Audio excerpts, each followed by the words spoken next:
கொலோசியருக்கு எழுதின நிருபம் 3ஆம் அதிகாரம். கொலோசியருக்கு எழுதின நிருபம் 3ஆம் அதிகாரத்தை நாம் திருப்பிக் கொள்வோம்.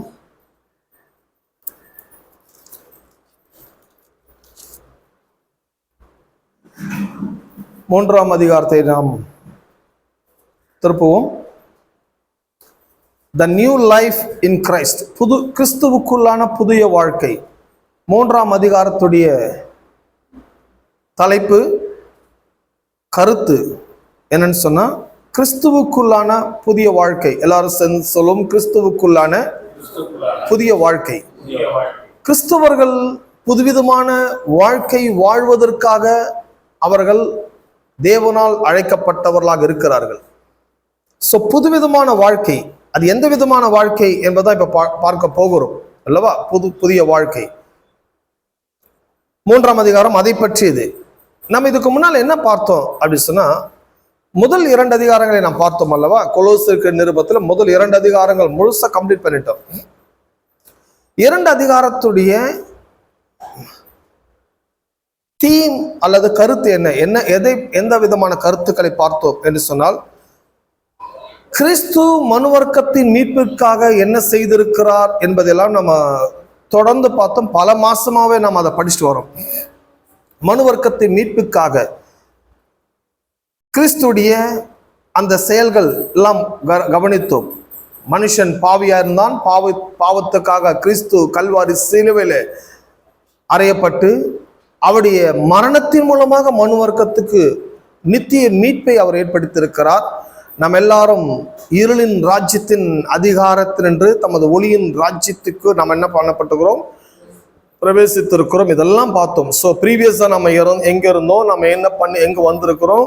இருளில் இருந்த நம்ம எல்லாருமே கடவுள் எங்க கொண்டு வந்துட்டாரு? வெளிச்சத்துக்கே கொண்டு வந்துட்டாரு. இதெல்லாம் கடவுளுடைய செயல், இதெல்லாம் கடவுளுடைய காரியங்கள். கடவுள் அவருடைய தியாகத்தினாலும் கிருபையினாலும் அன்பினாலும் தயவினாலும் நமக்கு ஒரு பெரிய மீட்பை ரட்சிப்பை அவர் ஏற்படுத்தி இருக்கிறார். இதெல்லாம் பார்த்தோம். நான் 2 தலைப்பு சொன்னேன்லவா? முன்னால 2 விதமான தலைப்புகளை சொன்னேன். முதல் தலைப்புன்றதை விட மைய கருத்து என்ன கருத்துல பார்த்தோம்? முதல் கருத்துன்னா, கடவுள் என்ன செய்தாருங்கிற அந்த தீம்லயே பார்த்தோம். கடவுள் மனு வர்க்கத்துக்கு என்ன செய்திருக்கிறார், செய்வார் கிடையாது, என்ன செய்திருக்கிறார், கம்ப்ளீட் பண்ணிட்டார் அவர். அதாவது சிலுவையில் படிக்கிறோமா எல்லாம் முடிந்ததுன்னாருன்னா அவர் எல்லாமே கம்ப்ளீட் பண்ணிட்டாரு. செய்யறதுக்கான பெண்டிங் வேலை எதுவுமே கிடையாது. ஆகவே கிறிஸ்தவர்கள் அதை புரிந்து கொள்ள வேண்டும். தேவன் உன்னை ஆசீர்வதிப்பார், அதுவே தப்பு. தேவன் நம்மை சகல விதமான ஆசீர்வாதங்களால் அவர் நம்மை ஆசீர்வதித்திருக்கிறார் தான் பைபிள் சொல்லுது. இவங்க ஆசீர்வதிப்பார்ன்றதே தவறான வார்த்தை. ஏன்னா அது எதிர்காலத்துல கடவுள் நம்மளை பிளஸ் பண்ணுவார் போல நினைக்கிறாங்க. இல்ல, எபேசில வாசிக்கிற போது, கர்த்தர் உங்களை சகல விதமான உன்னதங்களின் ஆசீர்வாதங்களால் அவர் உங்களை என்ன பண்ணிருக்கிறார்? ஆசீர்வதித்திருக்கிறார். ஆசீர்வதிப்பார்னா அது டேர்ம் வேற, எதிர்காலத்துல நடக்க போறது. ஆசீர்வதிக்கப்பட்டவர்கள் கிறிஸ்தவர்கள் யார்? தேவனால் ஆசீர்வதிக்கப்பட்டவர்கள். அவிழ்க்கிறோம் ஆண்டவரே? இல்ல, கட்டெல்லாம் அவிழ்த்தாச்சு. கடவுள் விடுதலை உண்டாவதாக? இல்ல, ஏற்கனவே விடுதலை உண்டாக்கப்பட்டிருக்கிறது. சோ எல்லாமே நடந்திருக்கிறது, கடவுள் செஞ்சு முடிச்சிட்டாரு. இதை பற்றிய செய்தி தான் சுவிசேஷம் என்று நாம் சொல்லுகிறோம். கிறிஸ்தவத்தில் இருக்கிற 2 பெரிய பிரச்சனை என்னன்னா, இவங்க செய்தி சொல்லும் போது ஒன்னு ப்ரீபார்ன் ஆர் போஸ்ட்பார்ன். ஒன்னு எல்லாமே நடந்துச்சுன்னுவாங்க, இல்லைன்னா எல்லாமே எதிர்காலத்தில் நடக்க போகுதுன்னுவாங்க. இப்போ ஒண்ணு இல்லைன்னு சொல்லுவாங்க. இல்ல, சுவிசேஷம் என்ன, இப்பொழுது உங்களுக்கு என்ன உண்டாகி இருக்கிறது, நீங்கள் என்ன விதமான வாழ்க்கைக்குள் இருக்கிறீர்கள் என்பதை அறிவிப்போதான் சுவிசேஷமாக இருக்கிறது. ஓகே, நம்ம இதுல கவனிக்கும் போது கடவுள் என்ன செய்திருக்கிறார் என்பதெல்லாம் கவனிச்சோம். 2 அதிகாரங்கள் பல மாசமா பார்த்தோம். இப்ப படிக்க போற 3-4 அதிகாரங்கள் நாம என்ன செய்ய வேண்டியதாக இருக்கு, என்ன செய்ய வேண்டும், எல்லாம் நாம் என்ன செய்ய வேண்டும். பாருங்க, இதுதான் ஆர்டர். கடவுளுக்கு நான் என்ன செய்யணும்ன்றதுக்கு முன்னால கடவுள் எனக்கு என்ன செஞ்சாருன்றது தெரிஞ்சுக்கணும். கடவுள் எனக்கு என்ன செஞ்சாருங்கிற அறிவே இல்லாம நான் ஒன்னும் கடவுள் செஞ்சிடவே முடியாது. என்னுடைய செயல்களுக்காக கடவுள் வெயிட் பண்றதும் கிடையாது. ஆகவே பெரும்பாலான கிறிஸ்தவர்கள் நான் என்ன செய்யணும் கடவுளுக்கு ஏதாவது செய்யணும் போல இருக்குது ஐயா, இந்த ஆர்வ கோளாறுன்னு அல்லவா, ஆர்வ கோளாறுல என்ன செஞ்சிருவாங்க. நீங்க என்ன செய்யறீங்கன்றது முக்கியம் இல்ல பிரதர், சகோதரியே. கடவுள் உங்களுக்கு என்ன செஞ்சிருக்கிறார் என்பது முதல்ல கவனிக்கணும். கடவுள் என்ன செஞ்சானது விளங்கிட்டாதான் அடுத்து நீங்க என்ன செய்யணும்ன்றது உங்களுக்கு சரியாய் புரியும். அதுவும் உங்கள் புரிதலின்படி இல்ல, வேத வார்த்தையின்படி. எல்லாம் வேத வார்த்தையின்படி. ஆகவே கர்த்தர் என்ன செஞ்சார்னா பார்த்தோம். என்ன செஞ்சார் அவர்? ஒரு லைன்ல சொல்லணும்னா, வானத்திலிருந்து தேவன் பூமிக்கு இறங்கி வந்தார். பாவியாயிருந்த என்னை தேடி வந்தார். எனக்காக கல்வாரி சிலுவையிலே தன்னையே அர்ப்பணித்தார். என் பாவங்களுக்காக அவர் ரத்தம் சிந்தி, அவர் அடிக்கப்பட்டு நொறுக்கப்பட்டு நான் சாக வேண்டிய இடத்துல கிறிஸ்து எனக்காக செத்து போனார். இதெல்லாம் கடவுளுடைய உன்னதமான செயல், அன்பின் செயல், மகா கிருபையான காரியங்கள். இவ்வளவும் பண்ணினார். இதெல்லாம் எதுக்காக? என் மீட்புக்காக, என்மேல் வைத்த அன்பிற்காக. எல்லாம் என்னுடைய மீட்பிற்காக, என் மேல் வைத்த தம்முடைய உன்னதமான அன்பிற்காக. ஸோ இவ்வளவும் தேவன் பண்ணிட்டாரு. சார், இப்படிப்பட்ட தேவனுக்குள் நான் இருக்கும்படியால் நான் என்ன செய்யணும், இப்ப படிக்க போறோம்.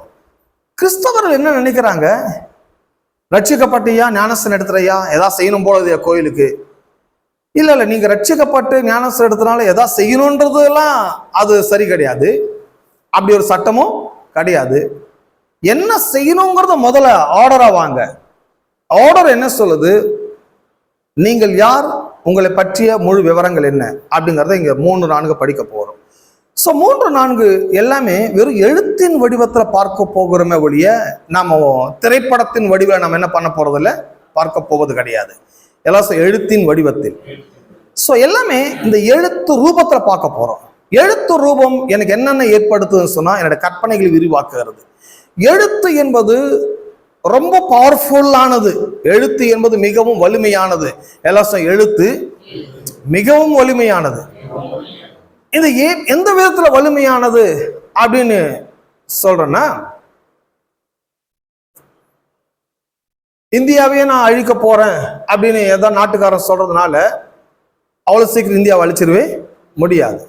அதே நேரத்துல இந்தியாவை அழிப்பதற்கான அபிஷியலா அவங்க சில தகவல் லெட்டர்ஸ் மூலமா தெரிவிச்சாங்கன்னா அது கொஞ்சம் யோசனை பண்ண வேண்டிய விவகாரம். இன்னொன்னு, இந்த வருஷம் தீபாவளிக்கு நம்முடைய கம்பெனியில எல்லாருக்கும் 1 கோடி ரூபாய் போனஸ் தர போறாங்களா அப்படின்னு சொல்றது பெரிய மகிழ்ச்சி ஏற்படுத்தாது. ஆனா 1 கோடி ரூபாய் உங்களுக்கு தரக்கூடிய அந்த அபிஷியல் கடிதம், ஜீவோ பாஸ் பண்றாங்கன்னு சொல்றாங்க, ஜீவோ வந்துச்சான்னு கேட்கறாங்க அல்லவா. ஜீவோன்னு சொன்னா கவர்மெண்ட் ஆர்டர். எப்போ ஜீவோ பாஸ் பண்றாங்களோ அப்போதான் அதுக்கு வேல்யூ அதிகமா இருக்குது. சொல்றதுனால ஒன்றும் வரப்போறது இல்லை. ஆனா எழுதி ஒரு ஆர்டரை பாஸ் பண்ணிட்டாங்கன்னா அது மிகவும் எஃபெக்டிவானது. எல்லாம் எழுத்து. நான் இப்ப பேச போது எழுத்தை பற்றி பேசிட்டு வரேன்.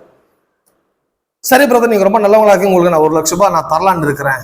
தரலான்னு இருக்கின்றதுனாலயோ இல்ல நான் உங்களுக்கு 1 லட்சம் ரூபாய் தரப்போறதுனாலயோ அது உண்மையா இருக்கலாம், பொய்யாவும் இருக்கலாம். அது கிடைக்கலாம், கிடைக்காமலும் போகலாம்.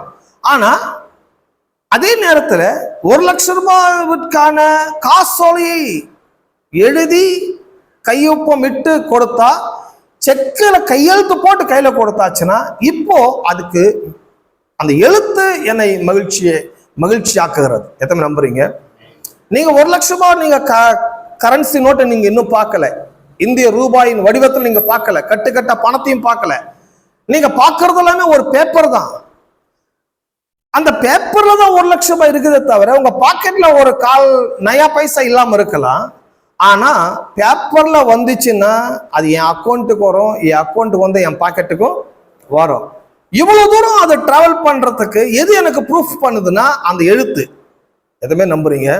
ஸோ எழுத்துன்றது ரொம்ப முக்கியமானது. ஆகவே எழுத்தை தான் நாம இங்க படிக்க போகிறோம். எழுத்தின் ரூபத்துல பார்க்க போறோம். அந்த எழுத்தின் ரூபத்துல நீங்க எப்படி பார்க்கறீங்கன்றதுதான் உங்களுடைய ரியாக்ஷன் மாற ஆரம்பிக்கும். நீங்க அதை பார்க்கும்போது எப்படி ரியாக்ட் பண்றீங்கன்றது முக்கியம். எல்லாம் ரியாக்ஷன் எதனா நடக்கணும் அல்லவா? தூக்க மாத்திரை போட தூக்கமாச்சு வரணும். எதுவுமே நம்புறீங்க? தூக்க மாத்திரை போட்டு பேய் மாதிரி சுற்றி நிற்கக்கூடாது. ஒரு ரியாக்ஷன் இல்லைங்க, 2 மாத்திரை போட்டவங்க தூக்கமே வரலன்னா அப்போ ப்ராப்ளம் வேற ஏதோ இருக்கும் போல. இது தூக்க மாத்திரையில வேற ஏதாச்சும் செஞ்சாகணும் அல்லவா? போடுற ஒவ்வொரு மாத்திரைக்கும் ஒரு ரியாக்ஷன் இருக்குது. அந்த மாதிரி ஒவ்வொரு எழுத்துக்கு ஒரு ரியாக்ஷன் இருக்க வேண்டும். அந்த ரியாக்ட் பண்ண வேண்டும். அந்த ரியாக்ஷன் எனக்குள் நடக்க வேண்டும். சோ அந்த ரியாக்ட் பண்ற அளவுக்கு நான் படிக்கணும், பார்க்கணும், கேட்கணும், அதை கவனிக்கணும். கோயில்ல இவ்வளவு பெரிய வேலை இது பாருங்க. படிக்கணும், பார்க்கணும், கேட்கணும், கவனிக்கணும். எல்லாம் படிக்கணும், பார்க்கணும், கேட்கணும், கவனிக்கணும். எவ்வளவு பெரிய வேலை பண்ணாதான் ஏதாவது ரியாக்ஷன் நடக்கும். சரியா படிக்கல, சரியா கேட்கல, சரியா பார்க்கல, சரியா கவனிக்கலன்னா ஒரு ரியாக்ஷன் நடக்காது.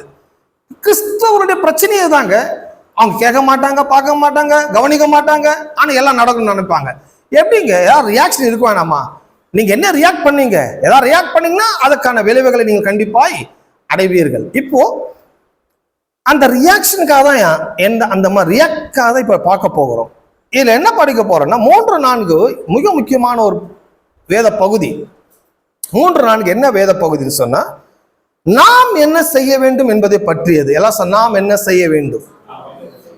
அப்ப நாம் என்ன செய்யணும்ன்றதுக்கு முன்னால நாமளா நினைச்சு ஏதாவது ஒன்று செஞ்சு நிற்க கூடாது. முதல்ல அதை தெரிஞ்சுக்கணும். நாமளா ஏதாவது நினைச்சு நாமளா ஏதாவது ஒன்று செய்யறது ஃபெயிலியர். ஃபர்ஸ்ட் நாம என்ன செய்யணுங்கிறது வேதம் சொல்லுதோ அதை நாம செய்ய வேண்டும். ஆமென். நினைக்கிறதுலாம் இல்லைங்க, நீங்க என்ன செய்யணுன்றது பார்க்கணும். ஸோ இங்கதான் மக்கள் ஏமாற்றப்படுகிறார்கள். கோயிலுக்கு இடம் வாங்கி கொடுங்கன்னு சொல்றவங்க இருக்கிறாங்க. இல்லை நான் ஒரு கோயிலுக்கு ஒரு கிரவுண்ட் இடம் வாங்கி கொடுக்கலாம்னு நினைக்கிறவங்க இருக்கிறாங்க. நீங்க நினைக்கிறது ஒரு பக்கம் இருக்கட்டுங்க. ஃபர்ஸ்ட் நீங்க என்ன செய்யணும் பேசிக்லேருந்து வாங்க. கடவுள் உங்களை மீட்டெடுத்திருக்கிறார். நீங்க என்னவா இருக்கிறீங்க, நீங்க என்ன செய்ய வேண்டியதாக இருக்கிறது, எல்லாம் என்ன செய்ய வேண்டியதாக இருக்கிறது, என்ன செய்யணுன்றதை இப்ப பார்க்க போறோம். அதே நேரத்தில் இந்த 3-4 மைய கருத்து என்னன்னு சொன்னா, கிறிஸ்துவுக்குள்ளான புது வாழ்வை. எல்லாம் கிறிஸ்துவுக்குள்ளான புது வாழ்வை. ஒவ்வொரு பிலீவர், ஒவ்வொரு விசுவாசி புது வாழ்க்கைக்குள் வந்திருக்கிறாங்க. புதுவிதமான வாழ்வுக்குள் பிரவேசித்து இருக்கிறாங்க, புது வாழ்க்கைக்குள் இருக்கிறாங்க. ஆனா கிறிஸ்தவர்கள் புதுவிதமான வாழ்க்கை தான் வாழ்கிறார்களா, புதுவிதமான வாழ்க்கைக்குள் இருக்கிறார்களா? அப்படி ரியாக்ஷன் ஏதாச்சும் இருக்குதான்னா கண்டிப்பா கிறிஸ்தவர்கள் மத்தியில நாம் அதை பார்க்க முடியாமல் இருக்கிறோம். கிறிஸ்தவர்கள் இன்னும் போராடி கொண்டிருக்கிறாங்க. அவங்க போராட்டத்தை நீங்க கேட்டீங்கன்னா பிசாசோட போராடுறேன்றாங்க, பாவத்தோட போராடுறேன்றாங்க, பொருளாதாரத்தோட போராடுறேன்றாங்க, எதிர்காலத்தோட போராடுறேன்றாங்க. உலகம் எந்த விதமான போராட்டத்தில் ஈடுபட்டிருக்கிறதோ அதே போராட்டத்தை தான் கிறிஸ்தவர்களும் என்ன பண்ணி கொண்டிருக்கிறார்கள், போராடி கொண்டிருக்கிறார்கள். கடைசியில ஒரு செய்திங் சொல்றாங்க, போராட்டம் தான் என் வாழ்க்கை. போராட்டம் இல்ல வாழ்க்கையே இல்லை. இதெல்லாம் சினிமாவா? இது சினிமால 2 காட்சி, சண்டை காட்சி தான் சினிமா பிரம்மாண்டமா ஓடுன்றதுக்கு. இது சினிமா காட்சி இல்லைங்க, கிறிஸ்தவ வாழ்க்கை. எல்லாம் கிறிஸ்தவ வாழ்க்கை. கிறிஸ்தவ வாழ்க்கை, கிறிஸ்தவர்களை பற்றி வேதம் சொல்லுது. ஒவ்வொரு கிறிஸ்தவர்களும், ஒவ்வொரு விசுவாசிகளும் கிறிஸ்துவுக்குள்ளான புது வாழ்க்கைக்குள் பிரவேசித்திருக்கிறார்கள். அவங்க வாழ்க்கையை புதுவிதமான விதத்துல மாறி இருக்கிறது.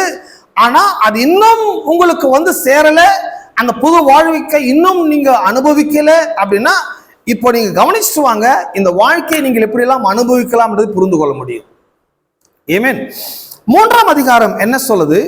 நீங்கள் கிறிஸ்துவுடனே கூட எழுந்தது உண்டானால் கிறிஸ்து தேவனுடைய வலது பார்சத்தில் வீற்றிருக்கும் இடத்தில் உள்ள மேலானவைகளையே தேடுங்கள்.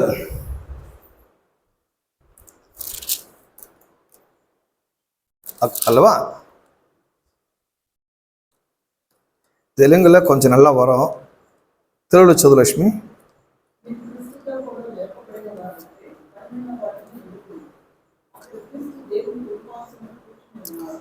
ஓகே, இங்க என்ன படிக்கிறோம்? நீங்கள் கிறிஸ்துவுடனே கூட எழுந்ததுண்டானால், கிறிஸ்துவுடனே கூட எழுந்ததுண்டானால்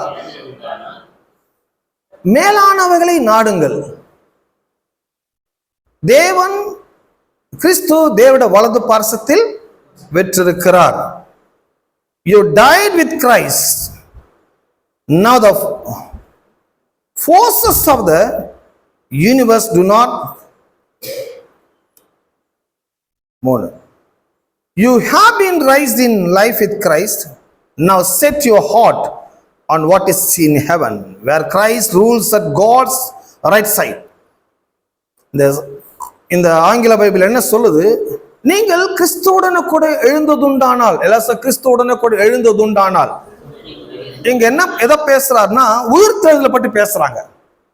கிறிஸ்து மரித்தது உண்மையானால், கிறிஸ்து அடக்கம் பண்ணப்பட்டது உண்மையானால், கிறிஸ்து 3ஆம் நாள் என்ன பண்ணிட்டார்? அவரு உயிர்த்தெழுந்தது உண்மையானால், கிறிஸ்து உயிர்த்தெழுந்தது மட்டும் நீங்க பார்க்க கூடாது, அவருடனே கூட நீங்களும் எழுந்திருக்கிறீர்கள். ஏன்னா அவர் கூடவே நீங்க செத்தீங்க, அவர் கூடவே நீங்க அடக்கம் பண்ணப்பட்டீங்க, அவர் கூடவே நீங்க எழுந்திருக்கிறீர்கள். அப்போ கல்வாரி சிலுவையில் என்ன நடந்துச்சு அப்படிங்கிறத நீங்க கவனிக்கும் போது, கல்வாரி சிலுவையில் இயேசு என் பாவங்களுக்காக, என் அக்கிரமங்களுக்காக, என் சாபங்களுக்காக, என் நோய்களுக்காக, என் தரித்திரத்துக்காக, என் கடனுக்காக, என் வியாதிகளுக்காக சிலுவையிலே அவர் சாபமானார், சிலுவையிலே பாவமானார், சிலுவையிலே அவர் பாவியாக என் பாவங்களை சுமந்தவராக அவர் மரித்தார். என் பாவத்துக்கான அனைத்து தண்டனையும் அவர் மேல் வைக்கப்பட்டது, அவர் அங்கே மரித்தார்.